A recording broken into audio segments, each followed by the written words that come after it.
नमस्ते, सत श्री अकाल, आदाब। टीएस मदान, आपका दोस्त, आपका हम सफर। इस समय दिल्ली एयरपोर्ट पे हूँ और अभी अभी कोलकाता जाने की तैयारी है। एयरपोर्ट पे आके एक मोटिवेशनल स्टोरी याद आ गई जो फ्लाइट के साथ रिलेटेड है और मुझे लगता है कि आपको पसंद आएगी। अगर अच्छी लगे तो शेयर भी कर देना।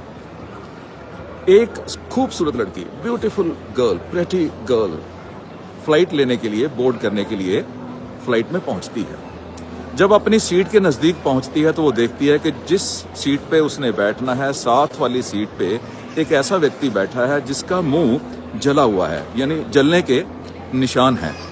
तो उसने इमीडिएटली एयर होस्टेस को कहा कि मैं इस सीट पे नहीं बैठूंगी, मैं किसी ऐसे व्यक्ति के साथ नहीं बैठ सकती जिसका मुंह जला हुआ है, मुझे डर लगता है, मुझे घबराहट होती है।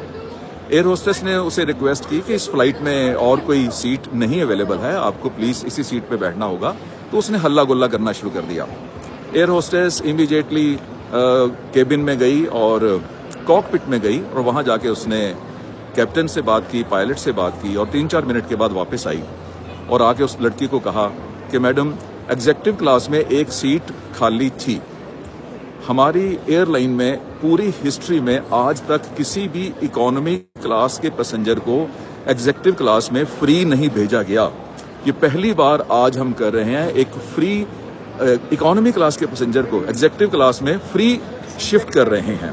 तो आपके कहने के कारण, तो अभी वो सुंदर लड़की कुछ बोलने ही लगी थी तो एयर होस्टेस ने उस आदमी की ओर इशारा किया कि सर, आप एग्जीक्यूटिव क्लास में शिफ्ट कर सकते हैं, हमने केवल आप ही के लिए ये रूल तोड़ा है। लड़की बेचारी हैरान, परेशान, शर्मिंदा। तो वो आदमी उठ के बोलने लगा कि मैं आर्मी में था और बॉर्डर पे एक बम फटने से मुझे ये आग लगी और मेरा चेहरा खराब हो गया। जब इस सुंदर लड़की ने कहा कि मैं इसके साथ नहीं बैठ सकती तो मुझे लगा कि क्या मैं ऐसे लोगों के लिए अपनी जान गंवाता हूँ, अपने हम बॉर्डर पे इन लोगों के लिए जाके लड़ते हैं। लेकिन जब आपने मुझे एग्जीक्यूटिव क्लास में भेज दिया और इसे यहाँ पर बिठा दिया तो मुझे गर्व हुआ अपने ऊपर कि हम सही कर रहे हैं और भारत माता के लिए लड़ रहे हैं, पूरे देश के लिए लड़ रहे हैं। और ये सुनते ही सभी पैसेंजर्स ने उस एयरलाइन में, उस एयरक्राफ्ट में सभी पैसेंजर्स ने ताली बजाई। मुझे लगता है कि आप समझ गए होंगे, सुंदरता कर्मों से है। अब काम क्या करते हैं? सुंदरता चेहरे पे नहीं है कि आप दिखते कैसे हैं। दिल को सुंदर कीजिए, अपने कर्मों को सुंदर कीजिए, अपनी सोच को सुंदर कीजिए, अपने एक्शंस को सुंदर कीजिए। खुद ब खुद हम सुंदर दिखाई देंगे और लोग हमारी इज्जत करेंगे।